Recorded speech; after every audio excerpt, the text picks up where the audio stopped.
yang akan kita putarkan ini ada salah satu film tentang pertanian, artinya kita bisa lihat sama-sama. Kemudian ada sedikit diskusi juga. Film yang berjudul Silatani.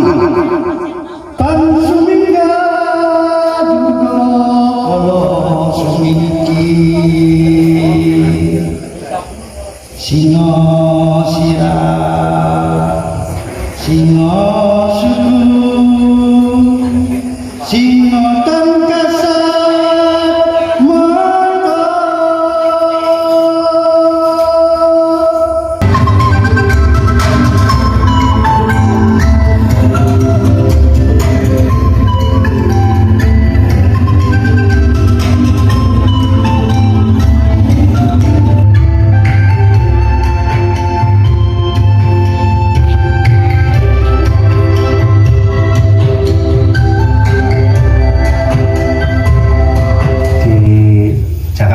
Ya namanya anak muda di Jakarta ya, dapat gaji ya sudah habis di awal bulan, tengah bulan udah kiri lagi gitu. Berjuang kangge anak putu buatan kangge pemerintah. Jadi dengan menolak ya. Ya kalau tetap sampai kapanpun, kalau tetap menolak. Itu alasan yang paling penting apa? Makanya saumpami ajeng siot ditambang, jo anak putu kula niku kan manggone teng pundi kena di nopo kan ngolah nopo.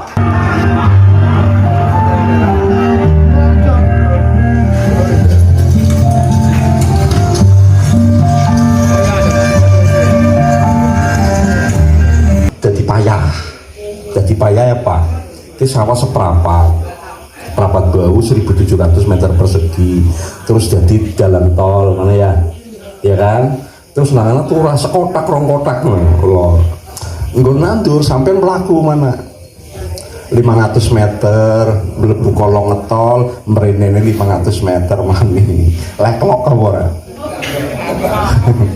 Nah itu jadi ini Mas, ini kita Pemalang ini kena dampak. Pemalang itu ada sekitar 7 tahun yang lalu 38.000 hektar, termasuk kabupaten nomor 3 penghasil gabah terbesar di Jawa Tengah. Sekarang sudah 35.000 hektar. Kenapa sampai itu? Karena di Pemalang itu tidak pernah tidak panen. Setiap kecamatan panennya beda.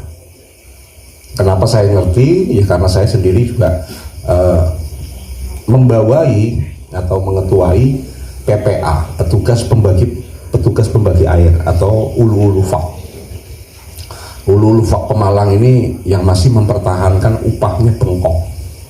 Bengkoknya bukan tanah Pemda maupun tanah desa, tidak bisa diklaim. Nah, prosesnya pemilihan. Jadi ibu-ibu tandur ini, saya dulu pernah 10 tahun yang lalu masih kelingan ya, saya ngumpulakan tukang tandur di 20 desa.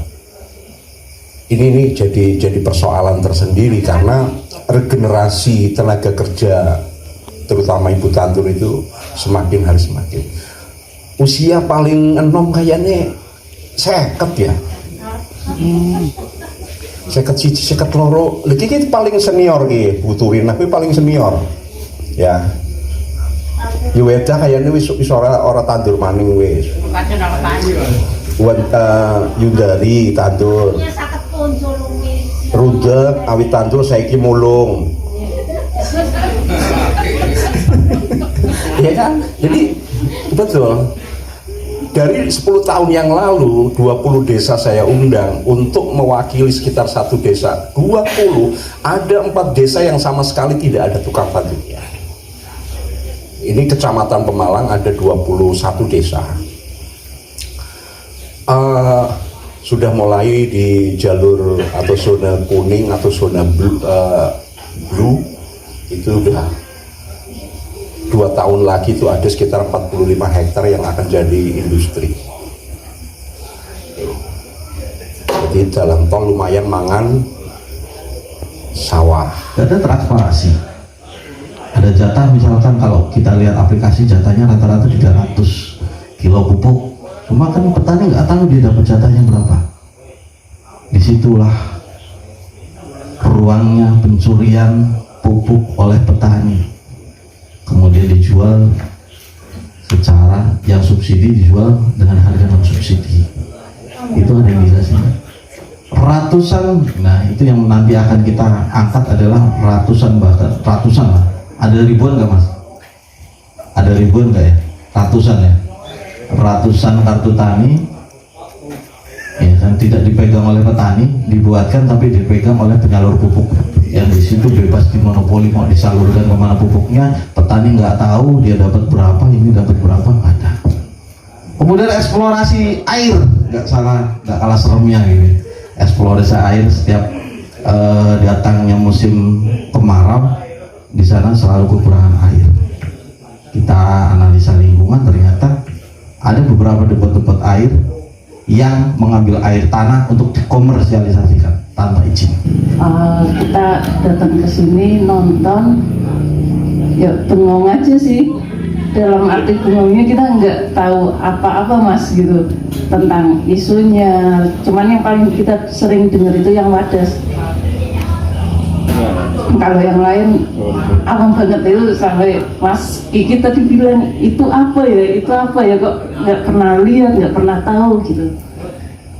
Mungkin dari sisi anak muda kami memang kurang peka atau apa tentang hal-hal kayak gitu, dan ini baru tahu hari ini gitu. Kalau kita sebagai pembuat film, saya dan teman-teman emang suka buat film, tapi kita mainnya itu di film fiksi, jadi kita mainnya kayak film cinta-cintaan, film kadang juga bikin action atau apa yang bukan film dokumenter yang menceritakan asli tentang kejadian yang terjadi, yaitu lebih ke rekaan. Nah, seperti ini boleh-boleh saja, dan silakan teman-teman yang merasa bikin film dan kemudian hanya melakukan rekaan, membuat yang bentuknya fiksi, mulai membaca realitas bahwa saat ini harus kita pahami bahwa banyak sekali masyarakat kita, gadis-gadis kita, pemuda-pemuda kita yang sudah lupa pada leluhurnya. Setelah tanah-tanah leluhur kita dijual dan menjadi tanah kapling, menjadi bangunan, kita lupa pada pertanian. Sehingga ini gerakan kita ke depan adalah gerakan bagaimana memacu gerakan bertani, memberikan sekolah tani. Saya Paduraksa ini di Mas Andi ini adalah tokoh tani, beliau dulu P3A, tapi tidak membuat sekolah tani. Ini artinya kalau sampai ada di Jatiwangi Art Factory, itu orang luar negeri datang ke sana dan kemudian membayar berapa puluh juta untuk belajar menjadi petani. Ingin tahu rasanya bagaimana menanam, memeluku, mengendalikan kerbau, itu dibayar, itu keren itu. Nah, ini yang seperti ini, yang esensi-esensi politik yang seperti itu yang tidak terangkat tadi, sehingga sepertinya keras sekali. Saya dengan musiknya aja terganggu karena film Tahila Tani musiknya agak ngerok begitu, saya terganggu. Menanggapi Mas Nur tadi yang terganggu oleh musik yang rock itu kan, memang di masyarakat kita itu kan masyarakat pertanian, masyarakat pantai, sehingga musik-musik yang terbangun pun dari alunan suara angin, desir angin, daun-daun. Maka musik-musik yang terjadi di kita seperti itu, lembut gitu. Berbeda dengan di luar negeri, di negara-negara industri, mereka membuat musik-musik keras karena untuk melawan dentuman-dentuman pabrik itu. Makanya terjadi adalah musik-musik keras seperti itu. Nah, saya menanggapi film ini kan seperti itu sebetulnya. Bagaimana pertanian yang damai seperti itu sekarang mulai dihantam dengan proyek-proyek industri itu. Ada pergeseran-pergeseran di situ, maka musik yang ini menurut saya malah mewakili itu gitu. Kalau pakai musik-musik yang lembut itu ya kita selalu terbuai dengan itu. Saya gini Mas, apa yang disampaikan Pak Ari, Mas Hendy itu memang menarik ya, apalagi bicara Pemalang ya gini. Ini membukakan mata yang luar biasa buat kami, khususnya anak-anak muda ini yang lagi seneng-seneng dolanan film gitu kan, seneng-seneng berkesenian. Ternyata di lingkungan sekitar kita juga kadang apa ya, kelalen gitu loh. Kita kadang terhipnotis dengan kegaban kita estetika film gitu kan, dengan gitu ya. Yo biasanya canong kan metu koyo gini kan nggak apa-apa, tapi kan dengan adanya ini ya, ini spirit kembali, insya Allah ya nanti akan kita ayolah gitu.